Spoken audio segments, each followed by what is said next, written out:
It's been such a long time that I didn't watch a movie with main antagonist character. Finally, Bird Box was one of them, which is the fourth film directed by Álex and David Pastor set in Barcelona. Okay guys, let's go through the film, but first I should warn you this episode contains spoilers, so it's up to you continue watching or not.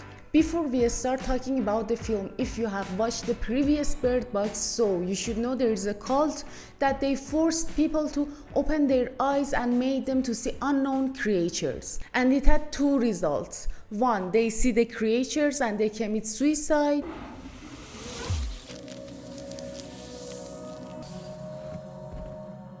Two, they see the creatures and nothing happened to them.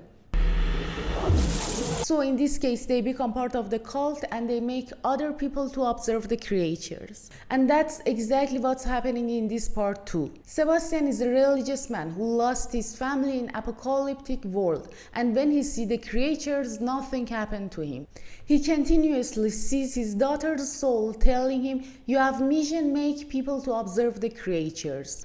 And when you complete your mission, you, mom, and I can gather together again. So Sebastian thinks that her daughter's soul is real, and he must do this mission until his turns come and he can see his family again. Which further in movie, we realize that these are all games that cult is playing with Sebastian.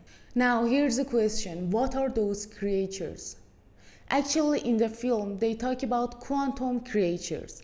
But if you look deeper, the film refers to Schrödinger's cat thought experiments, which state if you seal a cat in a box with something that can eventually kill it, you won't know if the cat is alive or dead until you open the box and observe the cat. Also, it's the same in the film. These creatures don't have a stable physical shape, and we don't know what are these until we open our eyes and see what these creatures are. Due to Sebastian's beliefs, he says these creatures are high-level angels, that they have 6 wings, 2 over their head, 2 around their legs, and 2 for fly. Another point about these angels is that they are so much beautiful and stunning that no one can see them except God. And when Sebastian sees these creatures as an angel, he thinks that he really chose them for guiding people. But we all know that these are not divine creatures. Whatever they are, they try to deceive people with secrets inside their head.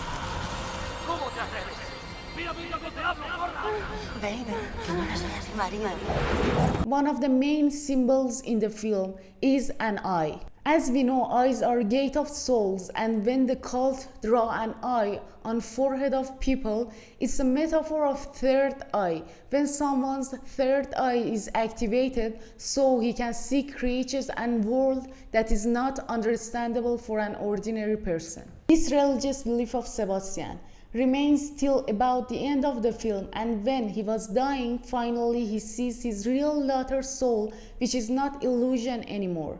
There's a point in this scene which is the final scene. They say these creatures cannot harm those who have a big sorrow or pain in their heart. And Sebastian had the sorrow of losing her daughter, that's why he was safe from those creatures. Now here's the theory that these creatures are not satanic either.